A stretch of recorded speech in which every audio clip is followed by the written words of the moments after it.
Yesus, Tuhan aku rindu.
Haleluya, kita sembah Tuhan pada pagi hari ini.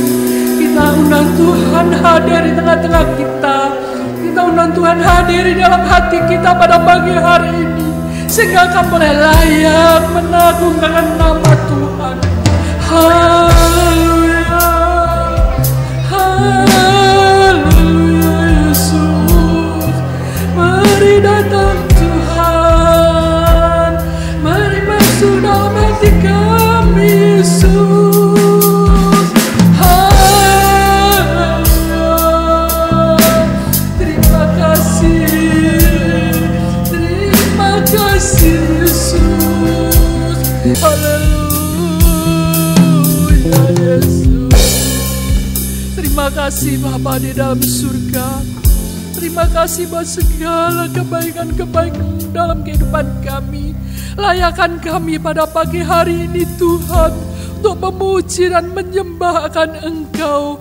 Terima kasih Tuhan, kami akan mulai ibadah ini di dalam nama Tuhan Yesus Kristus.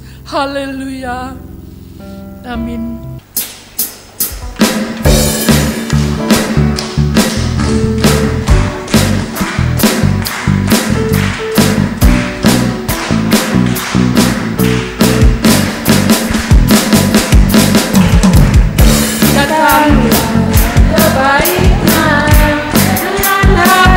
Bersyukur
Tuhan.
Nama Tuhan.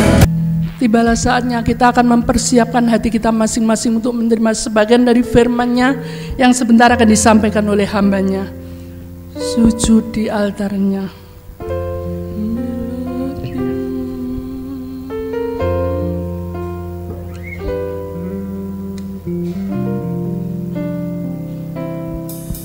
Bila hati terasa berat, seorang pun mengerti bebanku. Ku tanya Yesus, apa yang harus ku buat?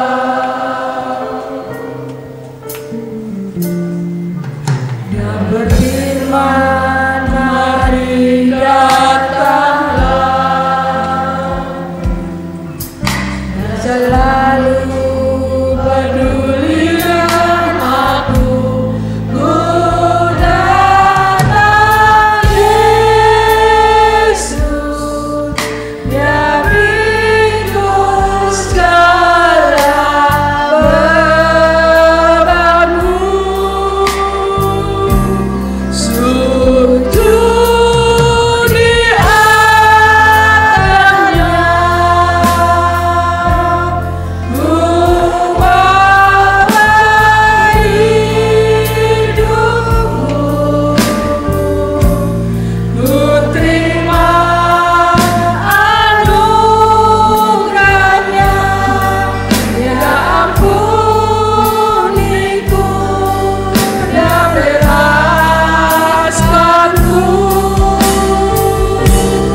Dengan hormat saya serahkan pada amannya.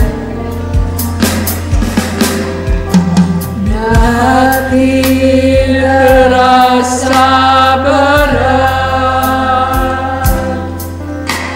seorang pun mengerti bebanku.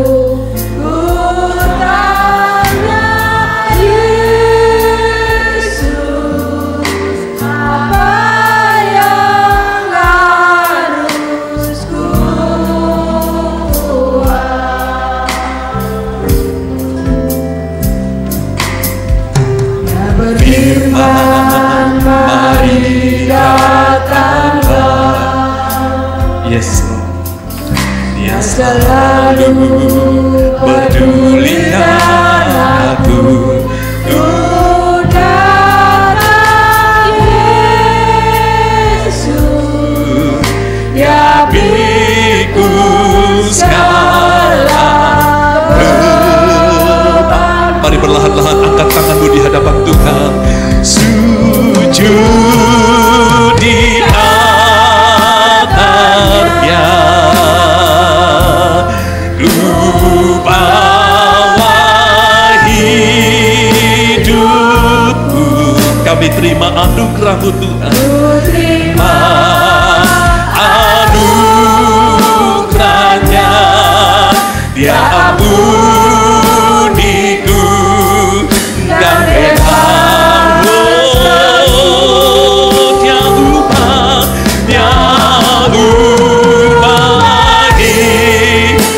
Tuhan memperbaharui hatimu, barui hatiku.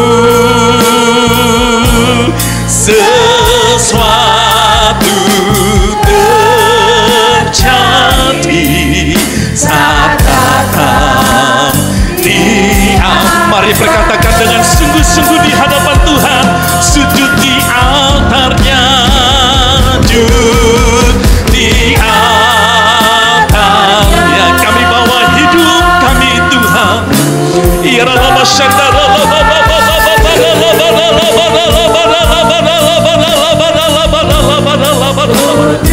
Kami terima anugerah yang daripada Engkau Tuhan. Engkau memperbaharui setiap hati kami Tuhan.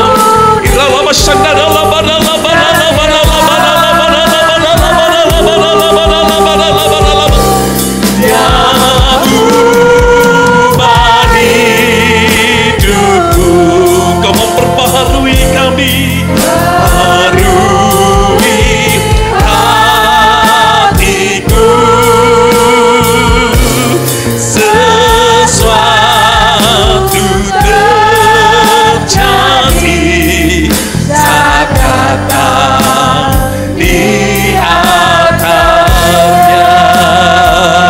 Pemulihan terjadi, pemulihan terjadi, mujizat terjadi, mujizat pun sesuatu terjadi, sebut terjadi saat datang di altarnya. Berikan tepuk tangan yang meriah buat Tuhan. Haleluya, haleluya. Orala basyandara lama. Kasih Tuhan memulihkan, kasih Tuhan mengampuni, kasih Tuhan mengampuni, kasih Tuhan mengubah segalanya. Kasih Tuhan memulihkan, kasih Tuhan memperbarui, kasih Tuhan mau mengampuni.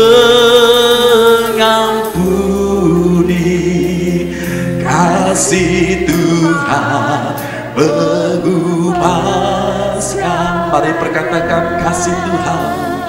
Kasih Tuhan memulihkan,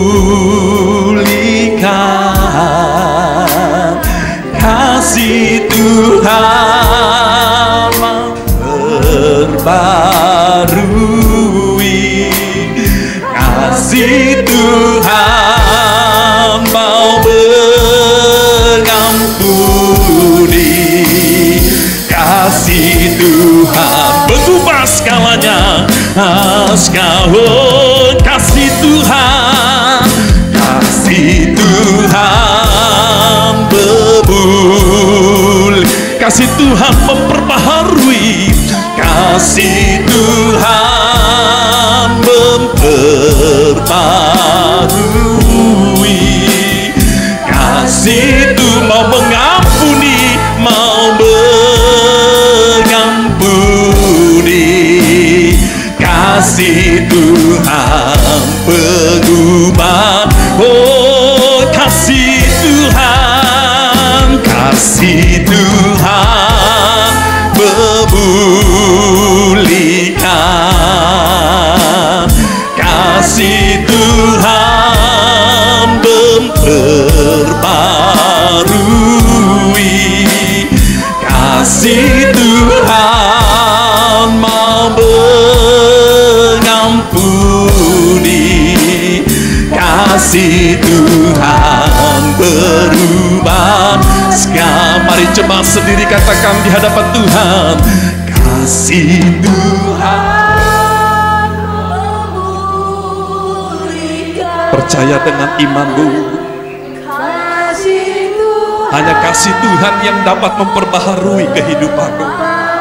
Hanya kasih Tuhan yang dapat mengangkat engkau.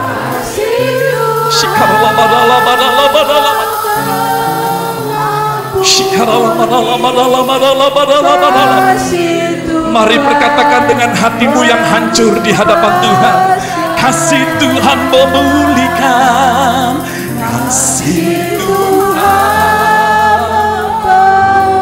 Saudara yang rindu dipulihkan Tuhan, angkat pujian ini dengan sungguh di hadapan Tuhan.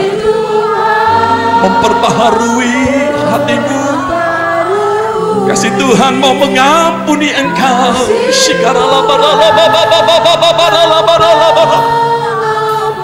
Yes.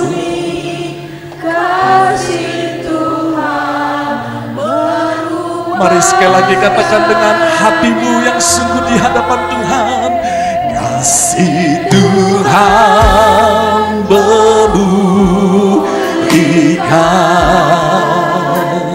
kasih Tuhan memperbarui, kasih Tuhan mau mengampuni, kasih Tuhan berubah segalanya. Kasih-Mu memperubah segalanya Tuhan. Kasih-Mu memperbaharui setiap hati kami. Oleh karena kasih-Mu Tuhan, kami boleh dilayakkan Tuhan memanggil Engkau Aba ya Bapa Tuhan. Biarlah Tuhan kasih yang sama yang kami sudah terima yang daripada Engkau Tuhan. Biarlah kami Tuhan dapat mengimpartasikan untuk setiap orang-orang yang ada di sekitar kami Tuhan. Bahwa kami pun mengasihi mereka Tuhan. Biarlah Tuhan kasih-Mu, pengorbanan-Mu sungguh-sungguh hidup dan dinyatakan dalam hidup kami Tuhan. Dan kami boleh memaknai setiap pengorbanan-Mu Tuhan dengan hati yang hancur di hadapan-Mu Tuhan. Terima kasih buat Bapa yang baik. Jemaat-Mu di tempat ini Tuhan rindu dipulihkan.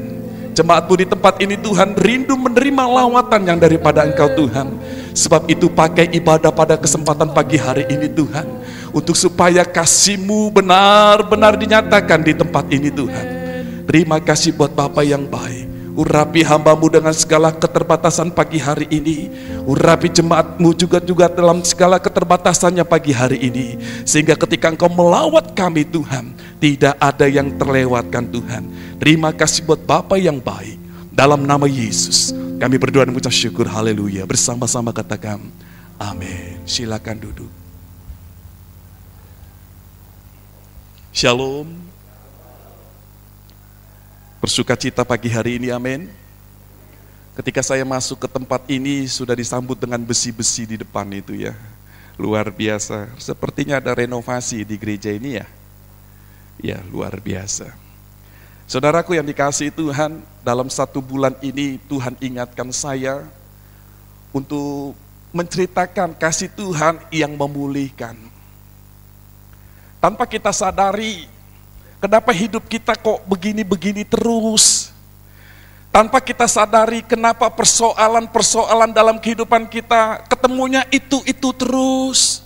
Dan Tuhan ingatkan buat setiap kita di tempat ini. Dan Tuhan sudah ingatkan saya, terus intens Tuhan ingatkan saya, bahwa yang bisa memulihkan kehidupan saudara, apapun yang terjadi di dalam kehidupan saudara, itu hanya kasih Kristus yang memulihkan. Kalau sudah berbicara tentang kasih Kristus yang memulihkan, tidak hanya berbicara tentang ekonomimu saja yang Tuhan pulihkan. Lebih daripada itu, hatimu, jiwamu Tuhan pulihkan. Keberadaanmu Tuhan pulihkan. Terkadang dalam kehidupan kekristenan kita stagnan. Kok begini-begini terus ya, ibadah ya begini flat-flat terus ya. Yang kita mau ada perubahan di dalam hati kita. Ada yang kita mau, ada yang lebih dalam lagi pengenalan kita dengan Kristus. Supaya apa? Supaya setiap ibadah saudara boleh menemukan terus kasih Tuhan yang dinyatakan dalam hidup saudara dan saya. Saudaraku yang dikasihi Tuhan, kita akan belajar kebenaran firman Tuhan di dalam 2 Samuel pasal yang ke-9.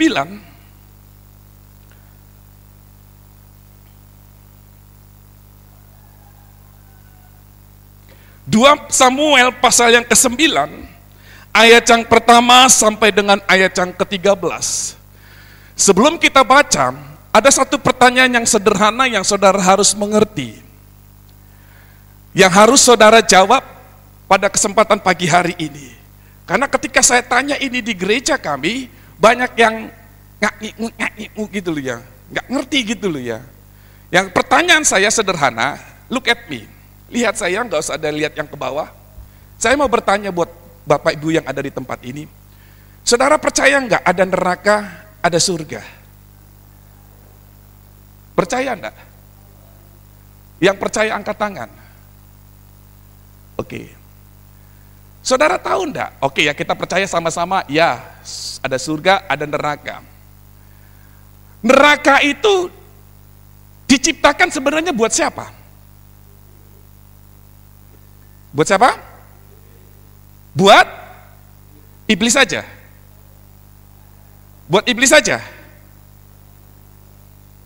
Yang lantang, ayo. Iblis saja kah? Terus kepada siapa? Tadi katanya buat iblis. Kok ada manusianya?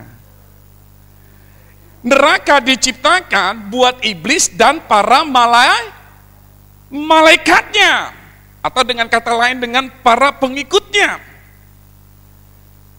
Ya, jadi sebelum dunia ini dibentuk, diciptakan, sudah ada surga dan neraka. Buktinya bagaimana, Pak? Ketika malaikat Lucifer jatuh ke dalam, bukan dosa ya, keinginan yang sama, mau sama dengan seperti Tuhan. Keinginannya dia dibuang kemana? Hah? Dibuang kemana? Ke bumi. Tadi kan bumi itu belum ada, masih ada surga dan neraka. Jadi ditempatkan di neraka. Ya, jadi neraka ini sudah ada sebelum dunia dijadikan. Ya, itu tempatnya sebenarnya hanya untuk Lucifer dan para pengikutnya. Pertanyaannya, kenapa ada manusia di sana?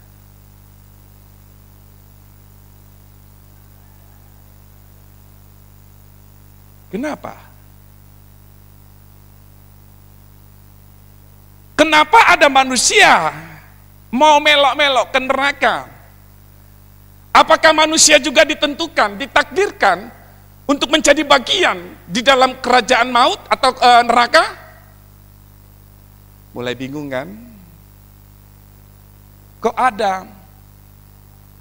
Saudaraku yang dikasihi Tuhan, ketika Allah menciptakan langit dan bumi beserta dengan seisinya, dan juga saudara dan saya diciptakan oleh Tuhan, manusia itu diciptakan Tuhan punya kehendak bebas. Ada free will. Jadi Tuhan menciptakan saudara, Tuhan tidak menciptakan saudara seperti robot. Yang ketika remote-nya digoyang ke kiri, saudara ikut ke kiri. Yang ketika diserongkan ke kanan, saudara ikut ke kanan. Enggak seperti itu. Mindsetnya Allah ketika dia menciptakan manusia, dia adalah orang yang berkuasa atas ciptaannya. Dia yang kasih nama, buah ini apa, binatang itu apa, dia yang kasih nama semua karena dia punya kehendak bebas. Dan kehendak bebas ini juga yang dipergunakan oleh manusia sehingga dia menjadi bagian di dalam kerajaan maut. Kan sudah dikasih tahu, jangan dimakan pohon itu, betul enggak? Buah itu jangan dimakan. Tetapi oleh karena kehendak bebas manusia, oleh karena tipu daya muslihat iblis, tentunya dia kan nggak mau toh, iblis itu nggak mau dewean, betul enggak? Dia cari konco. Saya nggak tahu dan saya berharap nggak ada konconya di sini, amin.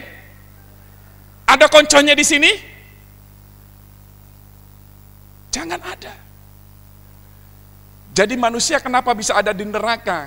Karena kehendak bebas yang tidak ditundukkan kepada apa? Kehendak dari Bapa di surga. Pagi hari ini kita belajar bagaimana kedudukan saudara sebenarnya di hadapan Allah. 2 Samuel pasal yang ke-9 ayat yang pertama sampai dengan ayat yang ke-13. Saya baca nggak semuanya untuk mempersingkat waktu. Saya baca ayat yang pertama. Daud dan Mefiboset.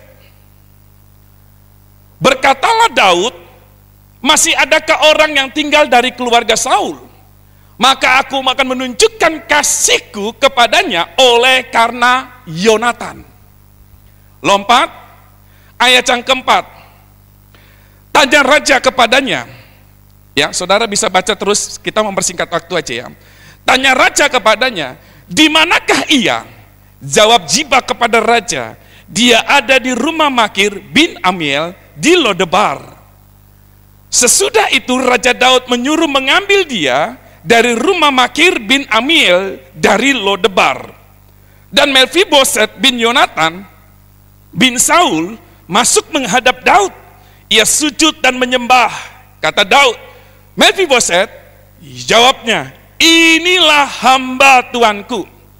Kemudian berkatalah Daud kepadanya, janganlah takut, sebab aku pasti akan menunjukkan kasihku kepadamu oleh karena Yonatan ayahmu. Aku akan mengembalikan kepadamu segala ladang Saul, nenekmu, dan engkau akan tetap makan sehidangan dengan aku. Lalu sujudlah Mefiboset dan berkata, apakah hambamu ini, sehingga engkau menghiraukan anjing mati seperti aku? Bersama-sama katakan, amin. Saudaraku yang dikasihi Tuhan, judul firman Tuhan pada kesempatan pagi hari ini, kasih Tuhan yang memulihkan. Saya ambil dari ayat yang ke-7, kemudian berkatalah Daud kepadanya, janganlah takut, sebab aku pasti akan menunjukkan kasih kepadamu oleh karena Yonatan ayahmu. Aku akan mengembalikan kepadamu segala ladang Saul nenekmu, dan engkau akan tetap makan sehidangan dengan aku. Saudaraku yang dikasihi Tuhan, kita kembali lagi di ayat yang pertama. Kita kupas sedikit aja, nggak usah banyak-banyak ya. Sedikit aja. Ayat yang pertama di sana dikatakan, berkatalah Daud. Daud bertanya, ya, masih adakah orang yang tinggal dari keluarga Saul? Saudaraku yang dikasihi Tuhan, ini sebuah pertanyaan yang dilontarkan Daud kepada para hamba-hambanya di istana. Dia bertanya, masih adakah anggota atau bahagian dari sisa-sisa dari keluarga Saul atau keturunannya Saul? Kenapa pertanyaan ini muncul? Karena biasanya ketika perpindahan Raja A ke Raja B, kalau tidak ada garis keturunan, biasanya itu di bumi hanguskan. Ngerti enggak? Itu semua keluarganya pasti dibinasakan, dibantai sampai ke akar-akarnya, sehingga tidak ada lagi sisa dari keturunan keluarga dari kerajaan sebelumnya. Saudara mengerti di sini?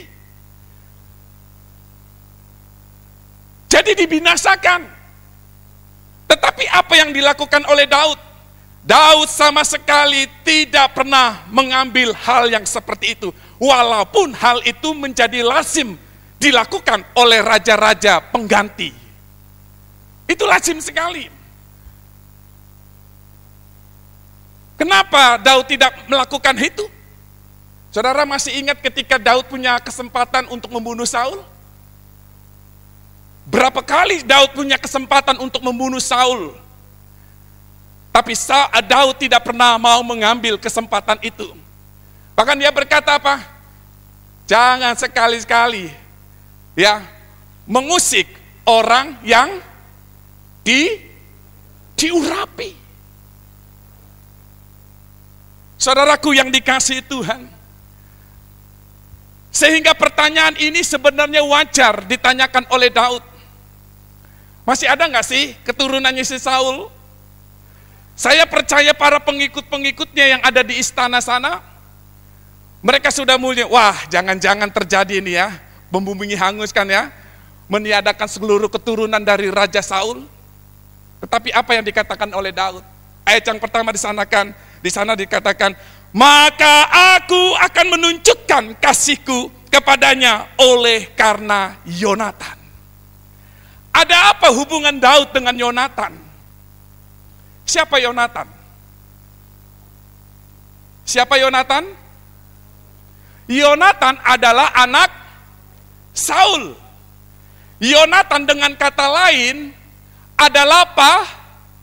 Pangeran, betul enggak? Calon pengganti dari Saul.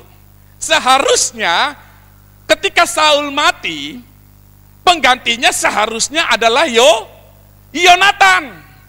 Tapi Yonatan sadar betul bahwa bukan dia yang akan menggantikan Saul menjadi raja memimpin bangsa Israel. Dia sadar. Dia tahu sekali bahwa yang akan menggantikan adalah Daud. Tetapi itu tidak mempengaruhi hubungan pertemanan Yonatan dengan Daud. Itu tidak mempengaruhi sama sekali. Bahkan Yonatan dia berkata, saudara bisa baca di dalam 1 Samuel 20 ayat 1 sampai 17, enggak usah dibuka, nanti saudara baca di rumah. Yonatan tahu persis yang akan menggantikan Saul adalah Daud. Oleh sebab itu dia mengikat satu janji. Kalau saudara bisa menelisik lebih dalam lagi, bukan sembarang janji yang diucapkan Daud dengan Yonatan. Ini adalah janji dengan darah. Blood brother, ya kalau bahasa Inggrisnya ya, perjanjian darah. Jadi tangannya dilukai, Daud dilukai, tangannya si Yonatan juga dilukai, lalu mereka menyatukan darah mereka. Itulah janji kuat, karena apa? Menghadirkan darah di dalamnya. Itu namanya brother gitu ya. Saudaraku yang dikasihi Tuhan, dengan kata lain Yonatan bilang begini, ketika engkau menggantikan ayahku Saul, jangan sekali-kali engkau meniadakan keturunanku. Bisa saudara paham? Inilah janjinya mengapa Daud tidak membumi hanguskan keturunan silsilah dari Saul. Karena ada janji Yonatan dengan Daud. Kalau saudara pelajari kebenaran firman Tuhan pagi hari ini, Di dalam 2 Samuel pasal 9 ayat yang pertama sampai dengan ayat yang ke-13. Ini sebenarnya menunjukkan Daud seperti Allah, Yonatan seperti Yesus yang janji dengan darah, dan Mephiboset seperti saudara dan saya. Nanti kita akan belajar semuanya. Daud seperti Allah, ini tipologinya. Yonatan seperti Yesus, dia mengikat janji. Kalau Yesus tidak pernah mati di atas kayu salib, tentunya saudara yang layaknya masuk dalam bagian dalam kerajaan maut. Tetapi ditiadakan semuanya itu oleh karena apa? Karena kematian Yesus di atas kayu salib. Mephiboset itu seperti saudara dan saya. Kok bisa, Pak? Mephiboset seperti saudara dan saya? Mari kita belajar bersama-sama. Ya, ayat yang kedua. Jadi saudara sudah mengerti ya, ada janji antara Daud dengan Yonatan. Sehingga tidak menghabiskan keturunan daripada si Saul. Kita lihat ayat yang keempat. Tanya raja kepadanya, di manakah ia? Jawab Ziba kepada raja, dia ada di rumah Makir bin Amiel di Lodebar. Sorry, kita baca dulu ayat yang ketiga supaya saudara bisa paham. Kemudian berkatalah raja, tidak adakah lagi orang yang tinggal dari keluarga Saul? Aku akan menunjukkan kepadanya kasih yang dari Allah. Ini kedua kalinya ya, Daud berkata, aku akan menunjukkan kasih dari Allah. Lalu berkatalah Ziba kepada raja, masih ada seorang anak laki-laki Yonatan yang cacat kakinya. Di ayat yang keempat, tanya raja kepadanya, di manakah ia? Jawab Ziba kepada raja, dia ada di rumah Makir bin Amiel di Lodebar. Saudaraku yang dikasihi Tuhan, siapakah Mephiboset? Mephiboset adalah anak dari Saul. Pertanyaannya, apakah Mephiboset, kan Alkitab sudah mencatat tadi ya, kakinya cacat, betul ya? Kakinya cacat. Pertanyaannya, apakah Mephiboset dilahirkan menjadi seorang anak yang cacat? Ini pertanyaan yang penting. Mephiboset tidak dilahirkan dengan kaki yang cacat. Tidak dilahirkan dengan kaki yang cacat. Kenapa Mephiboset bisa cacat seperti ini? Karena pada umur yang ke-5 tahun, ini saya nggak usah buka semua ya. Pada usia yang ke-5 tahun, ketika Saul dengan Yonatan berada di medan pertempuran, lalu mati dibunuh, terdengarlah berita itu kepada orang-orang istana. Ketika didengar bahwa Saul dengan Yonatan mati di medan pertempuran, apa yang dilakukan inang pengasuh dari Mephiboset? Tentunya berusaha membawa kabur Mephiboset dengan anggota-anggota kerajaan yang lain. Supaya apa? Di dalam pemikiran inang pengasuhnya, setelah raja binasa, maka seluruh anggota kerajaan pasti akan binasakan. Jadi ada muncul rasa takut. Jadi dibawalah itu Mephiboset dengan cepat-cepat, dengan tergesa-gesa, sehingga mengakibatkan di tengah jalan tanpa sadar, inang pengasuhnya itu menjatuhkan Mephiboset.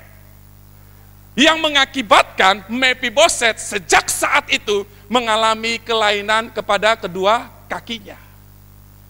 Jadi Mephiboset tidak dilahirkan menjadi orang yang cacat.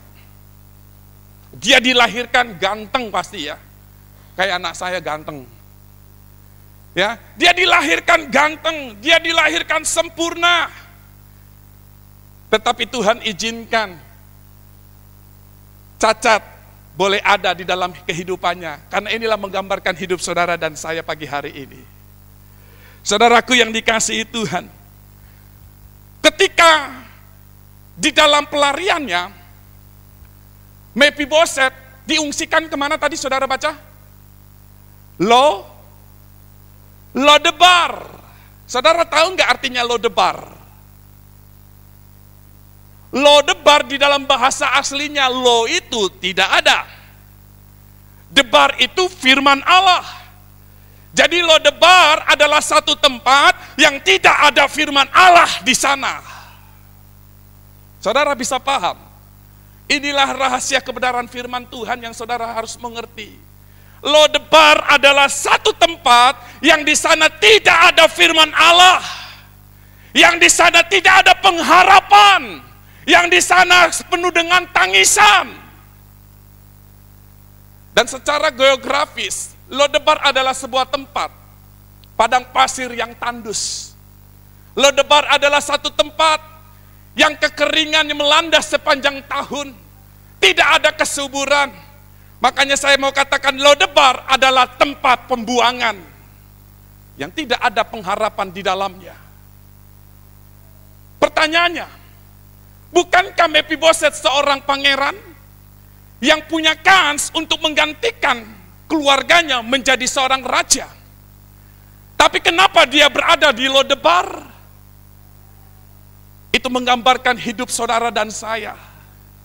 Bapak Ibu yang dikasihi Tuhan, tadi sudah saya sampaikan pertama, bahwa rancangan Allah ketika dia menciptakan langit dan bumi adalah rancangan yang luar biasa. Tidak ada cacat, tidak ada celah.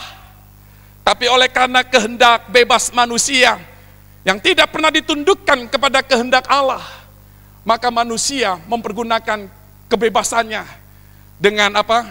Dengan sembarangan. Seharusnya saudara dan saya ini kan anak-anaknya Adam, betul enggak? Seharusnya saudara dan saya punya kans yang sama. Untuk apa? Untuk memerintah di Firdaus. Saudara dan saya adalah pangeran-pangeran yang punya kans yang luas, yang besar untuk memerintah di Firdaus. Tetapi kenapa saudara dan saya bisa ada di dunia ini? Bekerja susah payah, melahirkan susah payah, cari makan susah payah.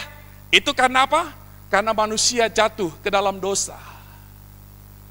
Sama seperti Mephiboset. Bukankah dia seorang pangeran yang tumbuh, lahir dengan sempurna. Tapi pada usia 5 tahun, Tuhan izinkan cacat pada kedua kakinya oleh karena jatuh dari inang pengasuhnya. Sama seperti saudara dan saya. Bukankah kita seharusnya adalah ahli waris Firdaus? Halo? Kita ini ahli waris Firdaus loh. Bukankah firman Tuhan berkata kita adalah warga kerajaan surga? Kita punya kans yang besar memimpin bersama Bapa di surga, di kerajaan yang kekal. Tapi kenapa ada bagian orang-orang yang mau ambil bagian untuk masuk di dalam kerajaan maut? Saudaraku yang dikasihi Tuhan, seharusnya kita enggak menderita. Ingat itu, seharusnya kita enggak menderita. Tapi karena pilihan yang sudah diambil oleh manusia pertama, sehingga saudara dan saya terpisah hubungannya antara Allah dengan saudara dan saya. Sehingga membutuhkan yang namanya pengorbanan di dalamnya. Pengorbanan Yonatan. Dia mengorbankan darahnya, mengikat janji dengan Daud, supaya Daud tidak membinasakan. Sama, kalau tidak ada Yesus mati di atas kayu salib, Allah sudah membumi hanguskan saudara dan saya. Jadi saudara kalau ada di tempat ini jangan sombong, ya. Jangan saudara merasa, weh gue paling keren, gue merasa paling hebat. No. Saya mau katakan, saudara hari ini bisa duduk manis di tempat ini bukan karena kekuatanmu, tapi karena ada pengorbanan Kristus di atas kayu salib, sehingga saudara bisa berkata, ya Aba, ya Bapa.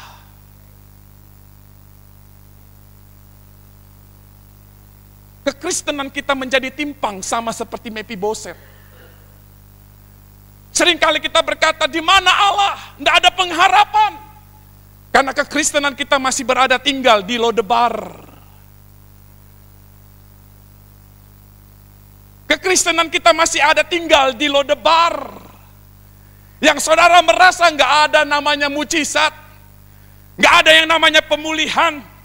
Berapa tahun Mephiboset mengalami hal yang seperti ini sebelum Daud mengangkat dia dari Lodebar masuk ke dalam kerajaannya.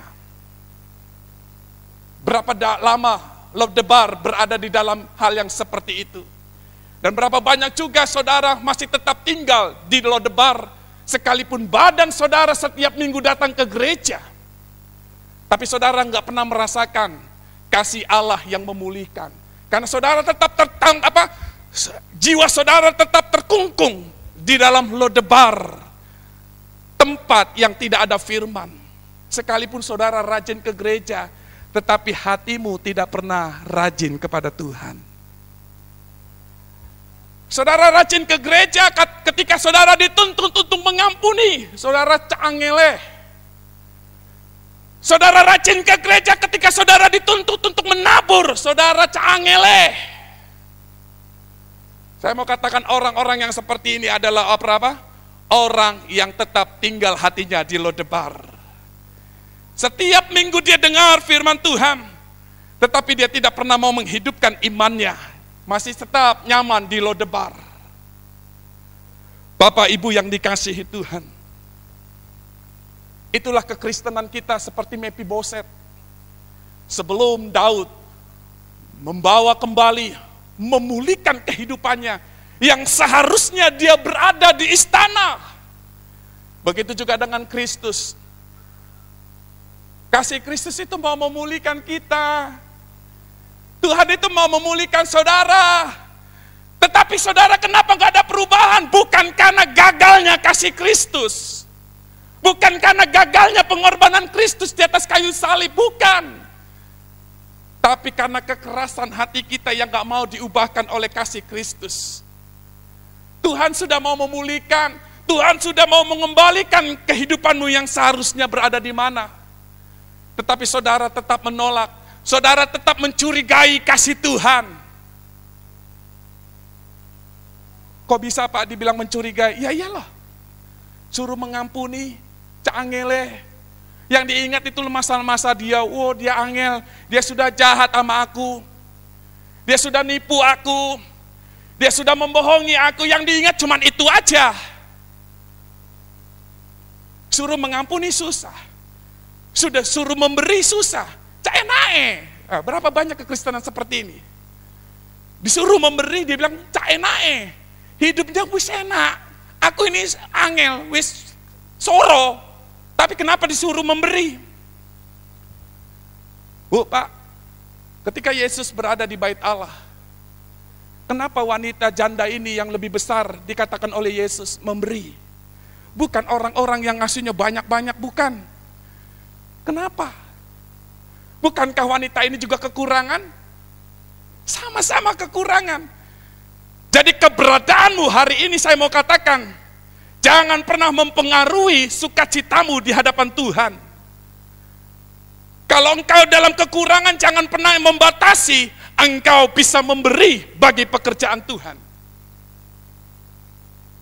Makanya ketika itu Yesus berkata, wanita ini lebih besar memberinya daripada mereka semuanya ini.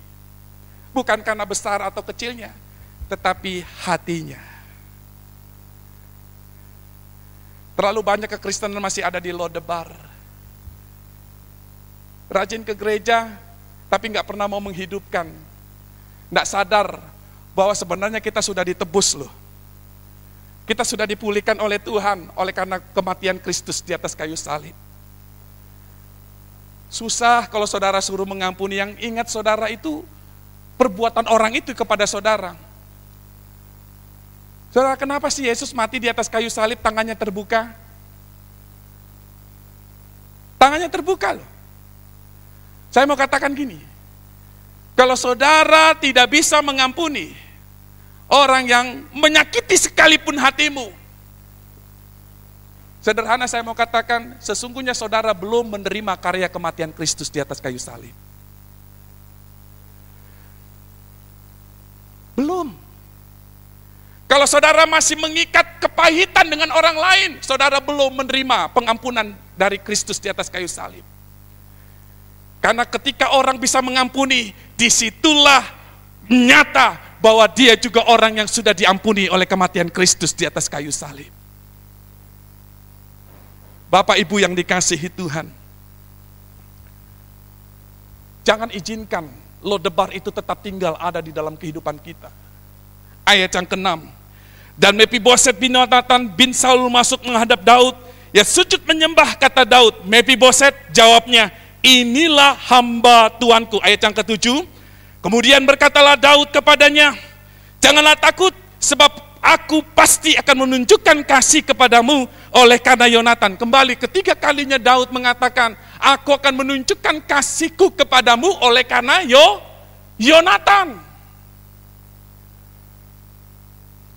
Aku akan mengembalikan kepadamu segala ladang Saul, nenek moyangmu, dan engkau akan tetap makan sehidangan dengan aku. Bu, Pak, kalau Tuhan sudah memulihkan kehidupan kita itu nggak tanggung-tanggung loh. Nggak tanggung-tanggung. Alkitab berkata, aku akan memulihkan keadaanmu. Segala ladang Saul, nenekmu, nenek moyang maksudnya ya, akan dikembalikan. Wih, dari Lodebar, dari nggak ada pengharapan loh. Saya percaya ketika ada kasih Kristus mengalir dalam kehidupan saudara dan saya, maka pemulihan yang luar biasa terjadi dalam kehidupan saudara dan saya. Pemulihan. Jadi kalau hidupmu mau diubahkan, izinkan kasih Kristus itu memulihkan kehidupan kita. Menguasai kehidupan kita. Memang tidak mudah orang mengampuni. Betul tidak? Ada orang bilang, sudah lupakan saja perbuatannya. Memang tidak bisa dilupakan, tidak bisa. Ada yang bisa melupakan kejadian yang pahit yang pernah saudara alami? Ada enggak? Saya mau tanya di Simpat ini, ada orang hebat enggak? Yang bisa melupakan sesuatu kejadian yang pahit yang pernah terjadi di dalam kehidupannya, dia lupa. Pernah ada? Ada yang bisa? Kok semuanya diam semuanya? Ada yang bisa melupakan? Sampai saudara jawab, saya baru selesai firman Tuhan. Ada yang bisa melupakan? Bisa? Enggak bisa. Karena apa? Sudah terekam di dalam memori kita. Sudah terekam. Jadi teologi yang bilang lupakan, sebenarnya itu bukan teologi itu. Kejadian yang pahit, yang manis, yang pernah terjadi dalam kehidupan saudara, pasti terekam di dalam memori otak saudara. Kalau kejadian pahit itu bukan dilupakan, tapi diampuni. Kalau mau beres dengan masa lalumu, berdamailah dengan dirimu sendiri. Kita harus bisa berdamai dengan masa lalu kita, bukan melupakan. Jadi kalau ingat dia, waduh ini dia yang pernah nyakiti aku ya. Tapi ingat lagi, oh aku sudah mengampuni, ya kan? Tetap diingat dia pernah menyakiti, tetapi muncul lagi kasih firman Tuhan, kita harus mengampuni, mengampuni. Mengampuni. Bahkan ketika saudara terus mau mengampuni, maka damai sejahtera itu turun atas kehidupan saudara. Tuhan memulihkan itu enggak main-main. Dari Mephiboset yang tidak siapa-siapa, saya mau katakan Mephiboset adalah pangeran buangan. Betul tidak? Sama seperti saudara, pangeran buangan sebenarnya. Kita ada di dunia ini ya karena dibuang, betul tidak? Karena dibuang. Tapi karena kematian Kristus di atas kayu salib, makanya saudara diangkat kembali, dipulihkan kembali, dan dikembalikan ke tempat yang semestinya saudara dan saya berada, yaitu di mana? Kerajaan surga. Barang siapa percaya kepada dia, tidak akan binasa, melainkan beroleh hidup yang kekal. Itu janji Allah. Dan perhatikan baik-baik. Bukan hanya sekedar segala ladang Saul dipulihkan, tetapi Alkitab berkata, Mephiboset sehidangan dengan raja. Tahu nggak sih artinya sehidangan dengan raja? Tahu nggak sih sehidangan dengan raja? Keren nggak sehidangan dengan raja? Bukan satu kali loh, Mephiboset sehidangan dengan raja. Alkitab berkata, sampai selama-lamanya Mephiboset sehidangan dengan raja. Ketika Yesus mati di atas kayu salib, Tuhan kan itu memulihkan kehidupan kita. Yang seharusnya kita dalam buangan, Alkitab berkata, kita ini adalah anak-anak Allah. Kalau berbicara tentang anak-anak Allah, berarti apa yang Allah punya,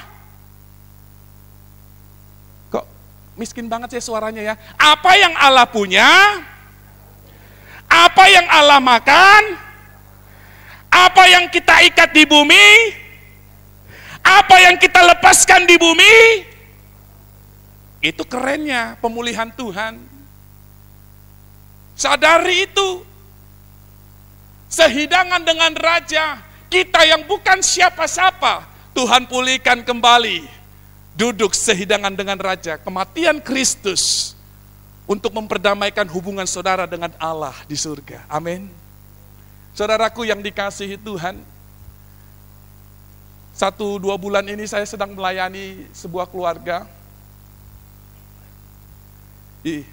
Ya hampir saja bercerai. Suatu saat saya ada di Malang, tiba-tiba dapat telepon. Opung katanya, ada orang Batak nggak di sini?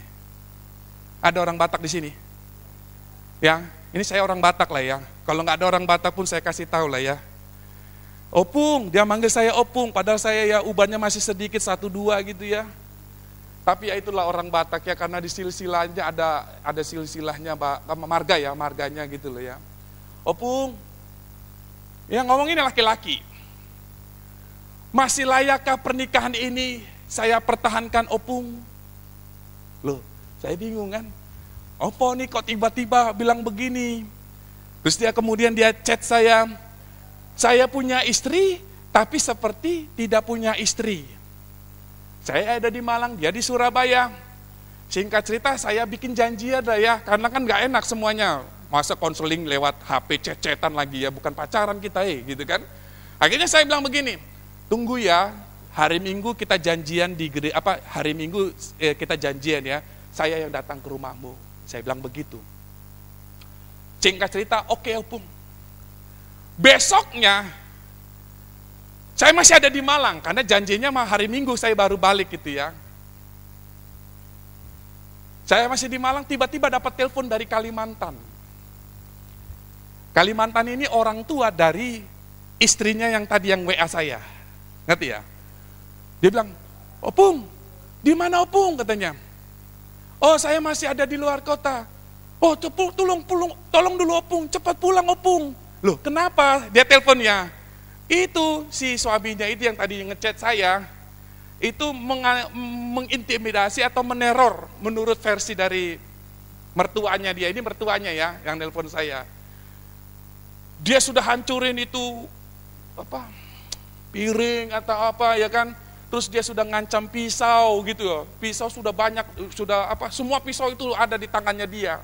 Sehingga anaknya berserta adik iparnya, berserta dengan istrinya tadi ya, istrinya, adik iparnya berserta dengan anaknya mengunci diri di kamar. Saya kan punya jadwal nanti malam baru pulang. Tapi karena ada telepon suruh cepat-cepat balik, jangan sampai si suaminya ini yang WA saya gelap mata. Ya, saudara ngerti ya? Orang kalau sudah gelap mata, sudah emosi, akal sehatnya nggak akan jalan. Ya, jadi saudara jangan sempat dikuasai oleh emosi. Biasanya orang emosi itu bodoh-bodoh sebenarnya.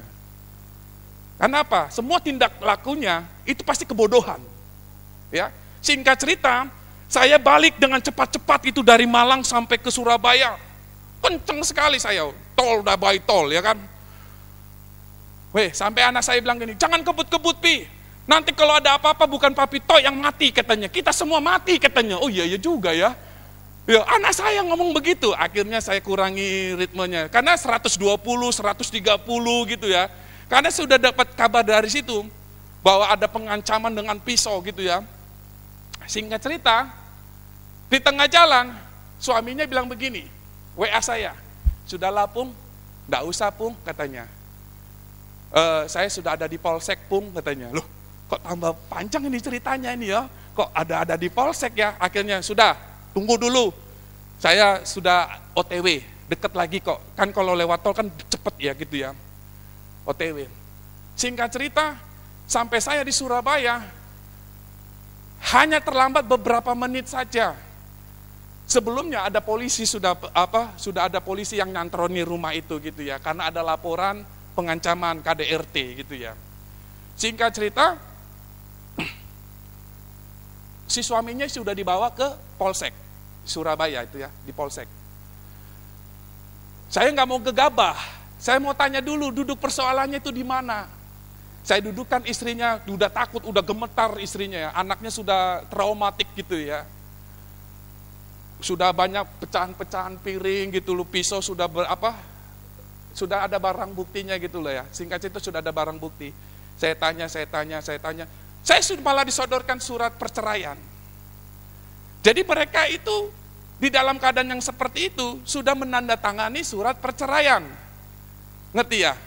Entah ini setan mana ya kan, genderuwo dari mana ini yang datang merasuki hati mereka, ditandatangani dua-duanya gitu ya.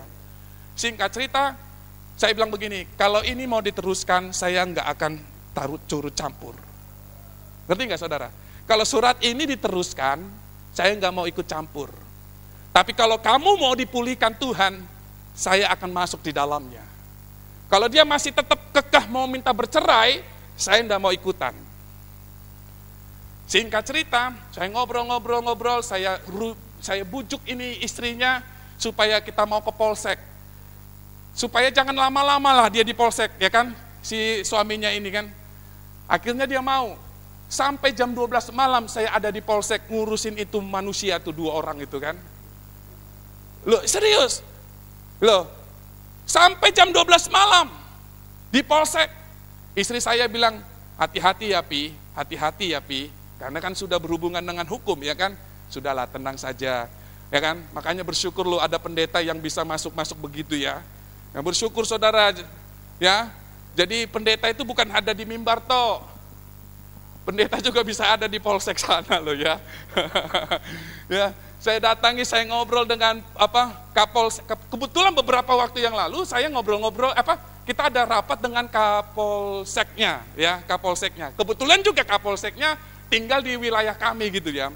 Jadi ngobrol-ngobrol selesai. Enggak panjang-panjang lebar. Di Polsek itu juga saya nasihati suaminya.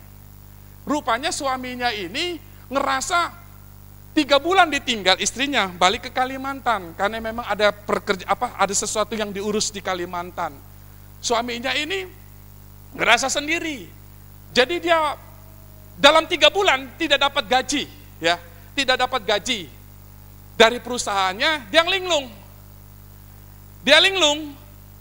Dia mau curhat kepada siapa dia bingung. Akhirnya kecantol cewek gitu loh ya.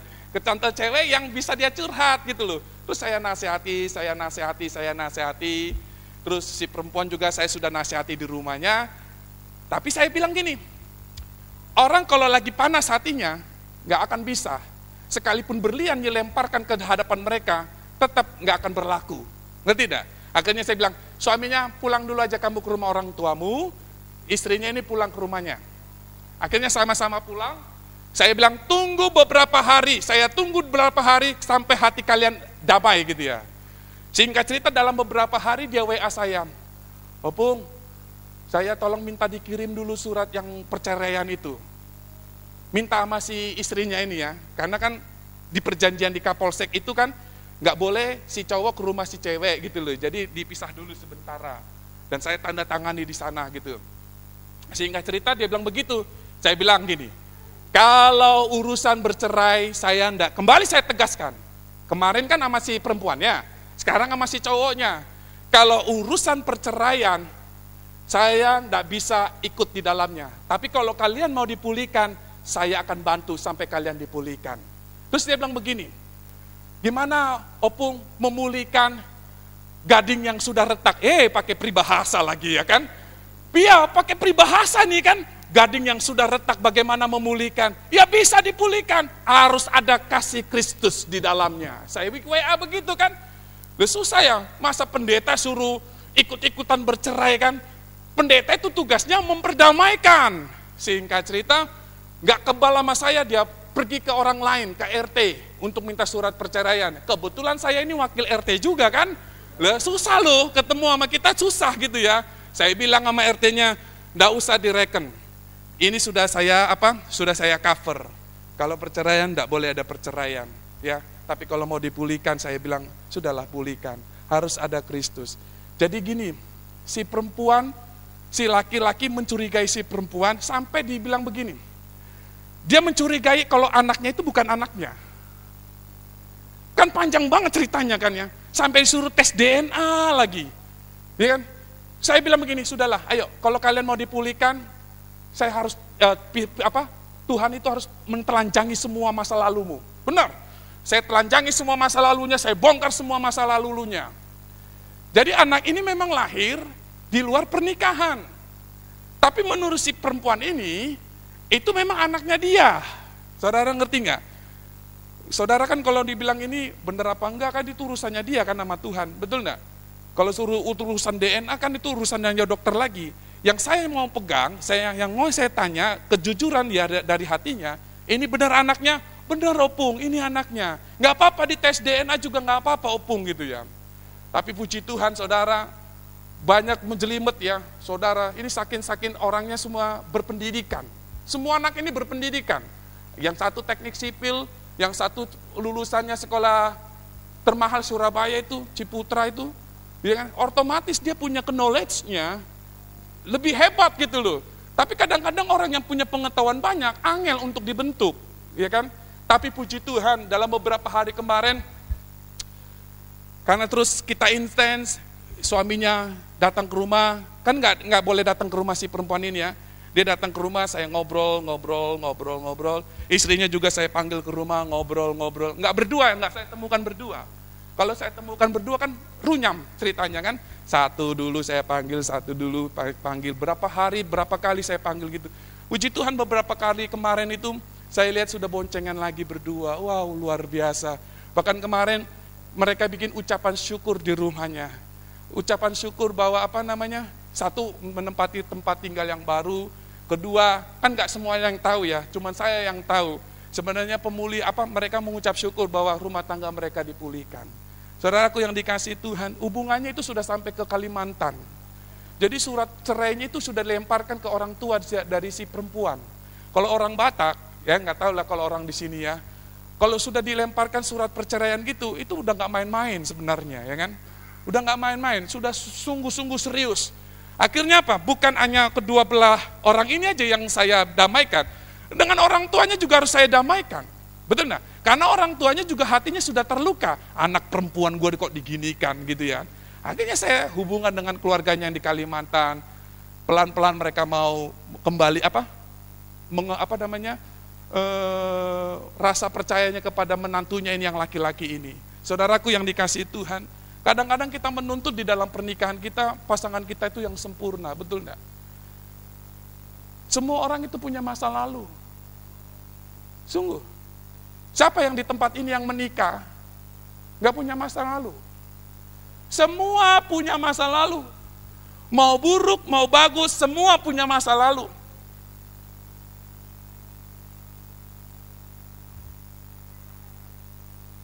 Saudara perhatikan, kadang-kadang kekristenan kita menuntut seseorang itu yang terbaik di hadapan kita. Nggak ada orang yang terbaik.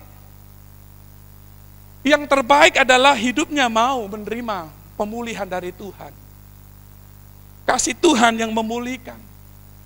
Saudara pikir tokoh-tokoh Alkitab di dalam, tokoh-tokoh iman di dalam Alkitab semuanya orang-orang hebat? Orang-orang kudus? Coba Anda berpikir dulu, Abraham kan bapak orang percaya, betul enggak? Apakah saudara berpikir Abraham itu sempurna hidupnya? Hei, Abraham itu juga orang pembohong loh. Abraham itu pembohong. Jadi kalau engkau menuntut suami pasanganmu atau siapapun mau sempurna di hadapanmu, yang bikin sempurna itu hanya kasih Kristus. Abraham itu pembohong. Pak, dari mana buktinya? Kalau mau Anda minta buktinya berarti Anda kurang baca Alkitab. Loh, ketika Abraham keluar dari tanah Ur, kan Sarah kan cantik istrinya kan? Berapa kali Abraham dengan Sarah kong kali kong untuk membohongi orang, sehingga tulah itu turun atas negara itu, atas negeri itu. Ketika ketemu Firaun, betul nggak? Dia bilang ini bukan istriku, ini saudariku. Sehingga apa? Firaun jatuh hati cinta, diambillah dia jadi istrinya. Akibat pembohongan ini, Firaun menerima tulah dari Allah. Begitu juga dengan Raja Abimelek.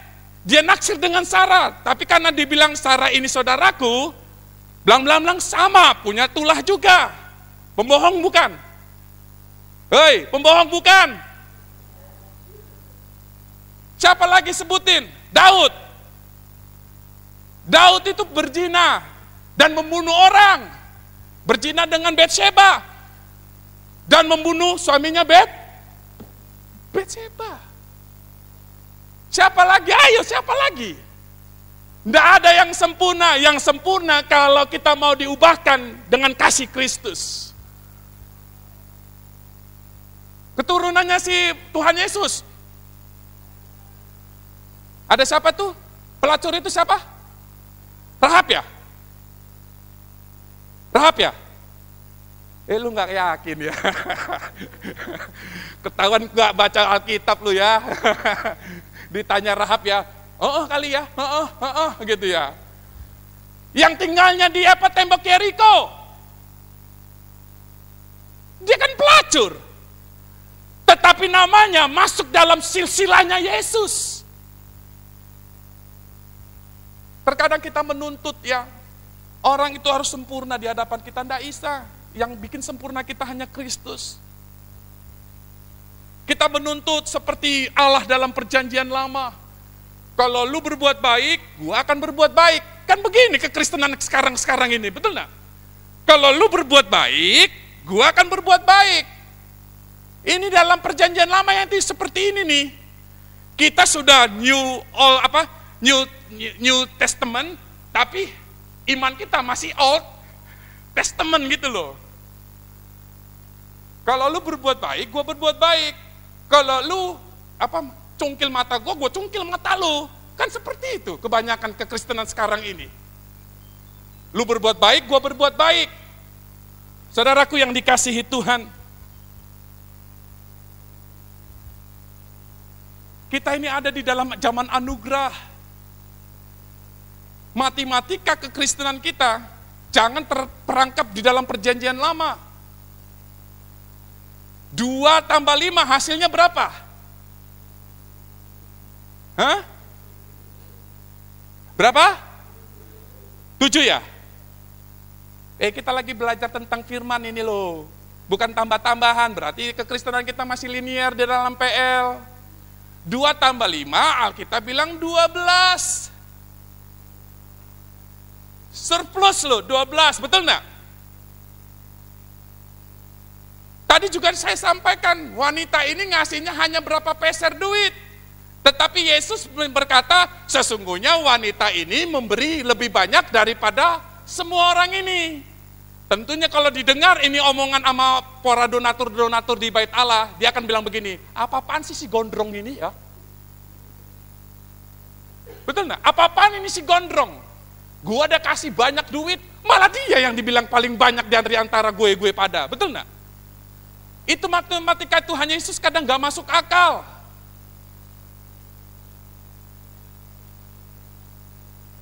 Tadi saya sudah bilang, tokoh-tokoh Alkitab semuanya gak layak. Tapi semua dilayakkan oleh kasih karunia Allah. Lebih lagi, orang yang mati di sampingnya Tuhan Yesus di atas kayu salib. Orang yang mati di dalam zamannya Tuhan Yesus, yang mati di atas kayu salib, itu bukan pencuri di Indomaret. Bukan maling permen. Bukan maling rokok. Bukan. Orang yang mati di atas kayu salib itu benar-benar penjahat kelas kakap. Makanya Yesus itu disetarakan dengan penjahat. Betul nggak? Itu firman Tuhan loh yang bilang. Penjahat kelas kakap. Tetapi dia cuma bilang begini, Yesus, kayak begitu ya ceritanya. Sus, ingat gue ya, kalau nanti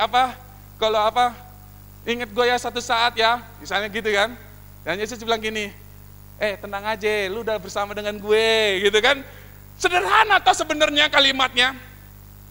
Pelanggaran yang lama yang pernah dia sudah lakukan, entah dia membunuh, mencuri, memperkosa, hilang semuanya.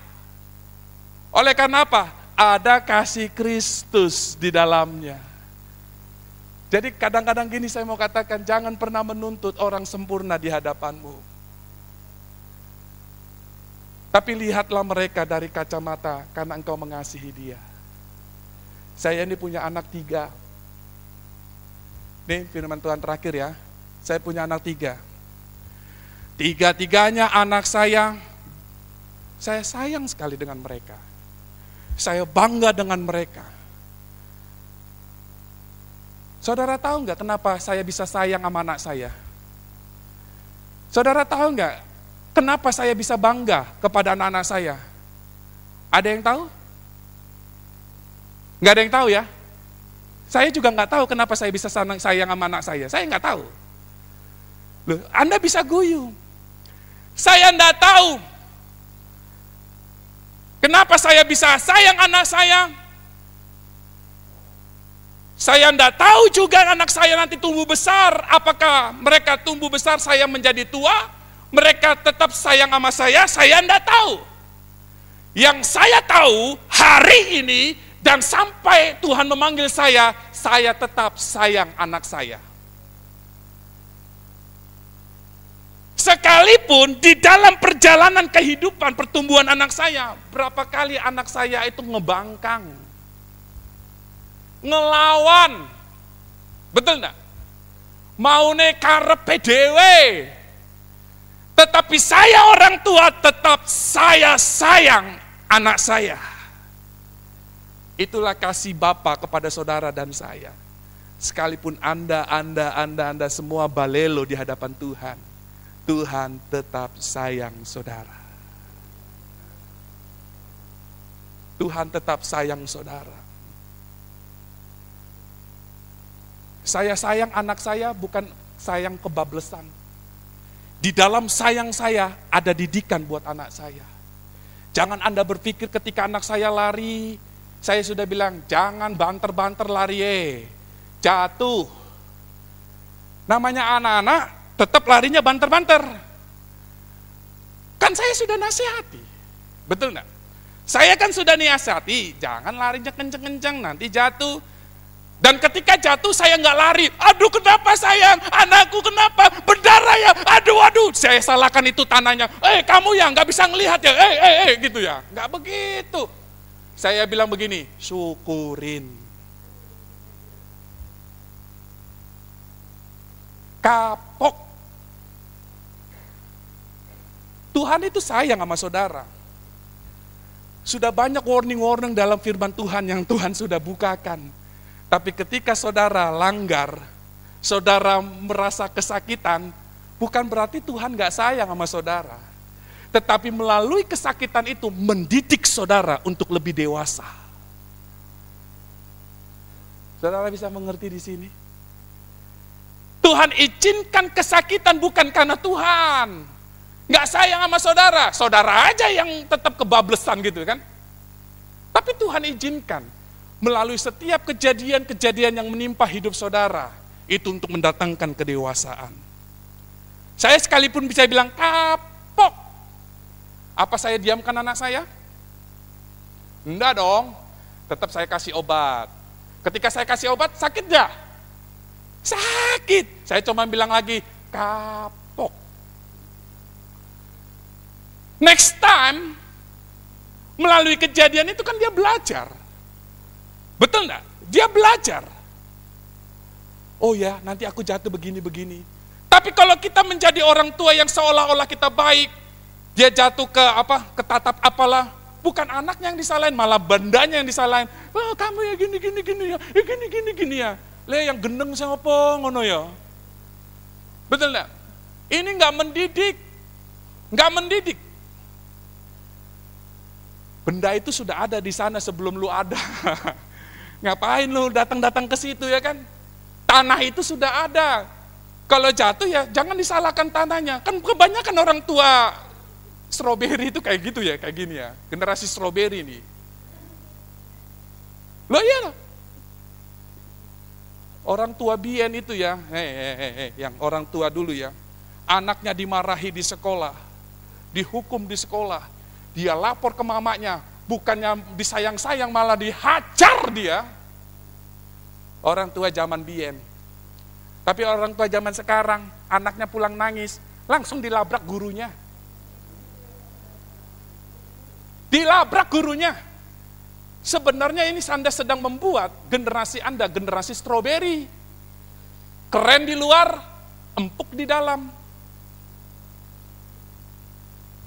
Ayo Bapak Ibu, dalam kehidupan kita, apapun yang terjadi dalam kehidupan kita, Tuhan itu punya rencana. Amin.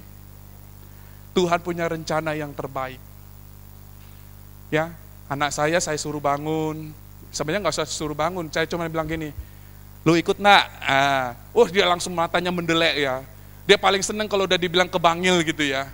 Karena biasanya pulang di belakang itu dikasih es krim anak saya. Rupanya sekarang dia bilang gini, mana es krimnya nih? Ya udah ditutup, dibongkar katanya gereja. Saudara, ayo melalui kebenaran firman Tuhan ini, yang bisa memulihkan kehidupan kita itu hanya kasih Kristus ya. Ya, jangan menuntut orang untuk sempurna, tapi biarlah itu sempurnakan oleh karena kasih Kristus di dalam kehidupan kita. Amin, amin, amin. Untuk kebenaran firman Tuhan, saya undang song leader, singer. Saya mau review dulu kebenaran firman Tuhan. Sebelum palungan di Bethlehem, kita tuh sama seperti Mephiboset. Lumpuh, diasingkan dari raja. Di Taman Firdaus sebelum kejatuhan, kita ini ditakdirkan untuk mewarisi Taman Firdaus. Kita ditakdirkan untuk mewarisi bumi dan untuk memerintah. Tapi setelah kejatuhan itu, kita kehilangan semuanya. Dan kita puji Tuhan. Tuhan itu tidak pernah gagal untuk saudara dan saya. Dia dari surga yang kudus, dia turun ke dunia, hanya punya satu visi, untuk mengembalikan saudara di tempat yang seharusnya berada. Untuk memulihkan kehidupanmu. Untuk mengembalikan apa yang seharusnya engkau miliki. Oleh sebab itu pagi hari ini, minta kasih karunia dari Tuhan. Biar kasih Tuhanlah yang memulihkan kehidupanmu. Sadari bahwa kita ini ada Allah, anak-anak Allah. Kita sudah ditebus, kita sudah dipulihkan. Cuma saudara harus mengingat kembali. Terus harus diingat, disadarkan bahwa saudara sungguh-sungguh sudah ditebus. Saudara sungguh-sungguh sudah dipulihkan Tuhan. Tinggal saudara perkatakan terus itu setiap hari. Perkatakan firman Tuhan dalam kehidupanmu. Perkatakan firman Tuhan dalam kehidupanmu. Maka apa yang menjadi mustahil bagimu tidak mustahil di hadapan Tuhan. Mari kita angkat pujian ini. Kasih yang terindah,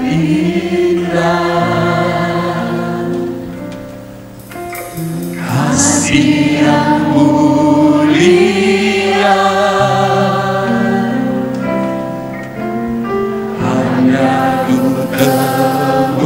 dalam-Mu,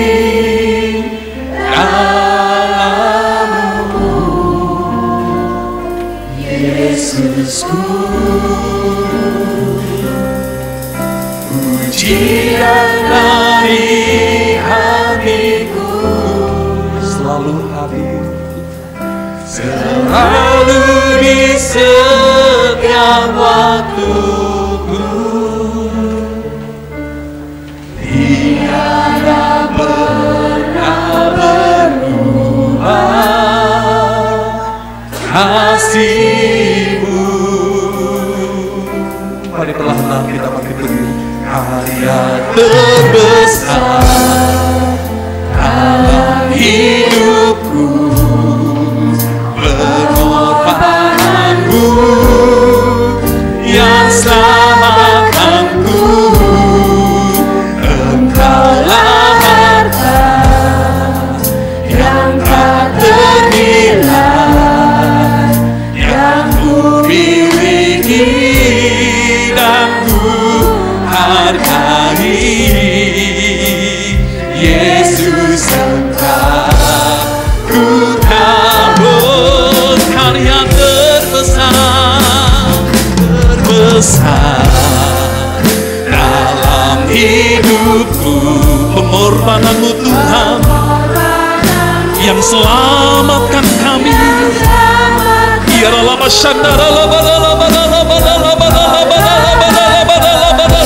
Amin.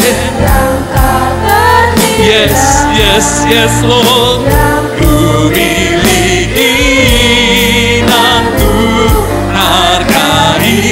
Yesus, Engkau